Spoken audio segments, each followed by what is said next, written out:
La parabole du semeur, à Korosaïn avec Élie, le nouveau disciple. Écoutez, et peut-être comprendrez-vous mieux comme peuvent être différents les fruits d'un même travail. Un semeur s'en alla semer. Il possédait de nombreux champs, de différentes sortes. Certains étaient un héritage de son père, et la négligence y avait laissé proliférer les plantes épineuses. Lui-même en avait acquis d'autres. Il les avait achetés tels quels à un homme incapable et les avait laissés en l'état. D'autres encore étaient entrecoupés de chemins, car cet homme recherchait toujours ce qui est le plus commode et ne voulait pas faire beaucoup de détours pour aller d'un endroit à l'autre.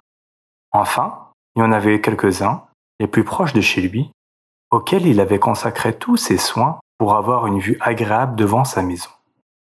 Ces derniers étaient bien débarrassés des cailloux, des ronces, du chien-dent et du reste. L'homme prit donc son sac de grains, des meilleurs, et il se mit à ensemencer. Le grain tomba dans la bonne terre meuble, labourée, propre, bien fumée des champs les plus proches de la maison.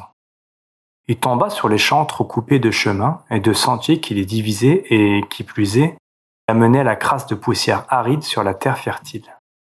Une autre partie tomba sur les champs où la paresse de l'homme avait laissé se multiplier épines et chardons. Maintenant que la charrue les avait emportés, elles paraissaient avoir disparu. Mais elles étaient toujours là, car seul le feu, cette destruction radicale des mauvaises plantes, les empêche de renaître. Le reste de la semence tomba sur les champs achetés récemment, et qu'il avait laissés tels quels, sans les défricher en profondeur, ni les débarrasser de toutes les pierres éparses dans le sol, qui y formaient un pavage dur dans lequel les racines tendres ne pouvaient pénétrer.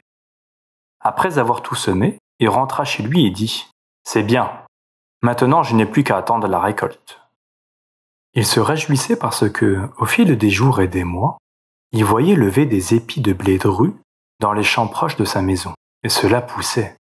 Quel soyeux tapis! Et puis ces épis, quelle mer! Les blés blondissaient et chantaient, en battant épi contre épi, un hosanna au soleil.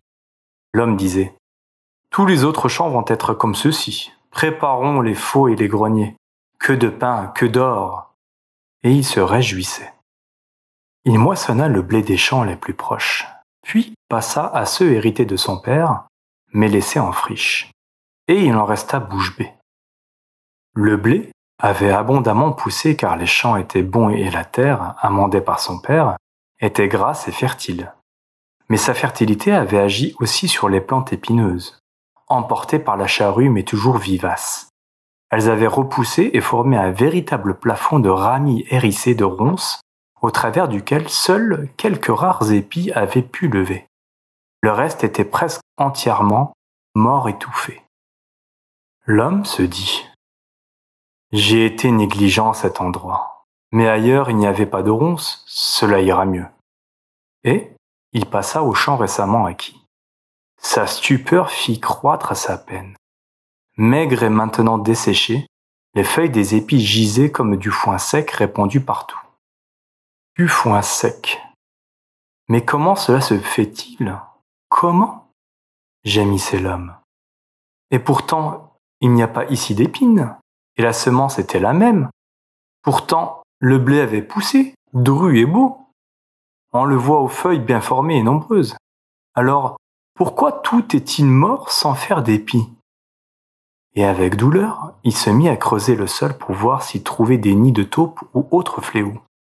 Or, il n'y avait ni insectes ni rongeurs. Mais que de pierres, que de pierres!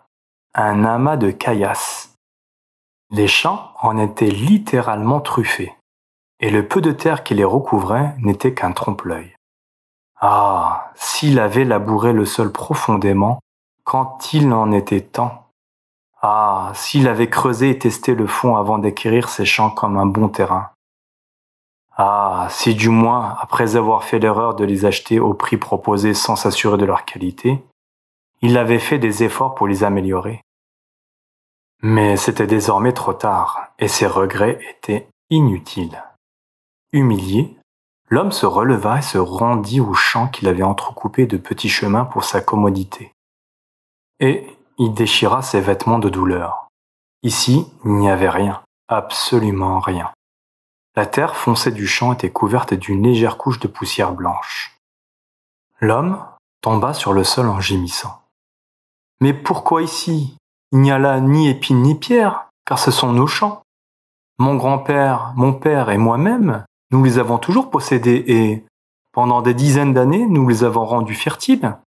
J'y ai ouvert les chemins, j'ai enlevé de la terre aux champs, mais cela ne peut les avoir rendus stériles à ce point. » Il pleurait, encore, quand une réponse à ses plaintes douloureuses lui fut donnée par une bande de nombreux oiseaux qui s'abattaient des sentiers sur le champ, et du champ sur les sentiers, à la recherche de graines. Le champ, devenu un canevas de sentiers sur les bords desquels du grain était tombé, avait attiré une foule d'oiseaux qui avaient mangé d'abord le grain tombé sur les chemins, puis celui du champ jusqu'au dernier grain. Ainsi, l'ensemencement, le même pour tous les champs, avait donné là-bas 100 pour 1, ailleurs 60 ou 30, et ici rien. Que celui qui a des oreilles pour entendre, entende. La semence, c'est la parole. Elle est la même pour tous. Les endroits où elle tombe sont vos cœurs. Que chacun en fasse l'application et comprenne. Que la paix soit avec vous.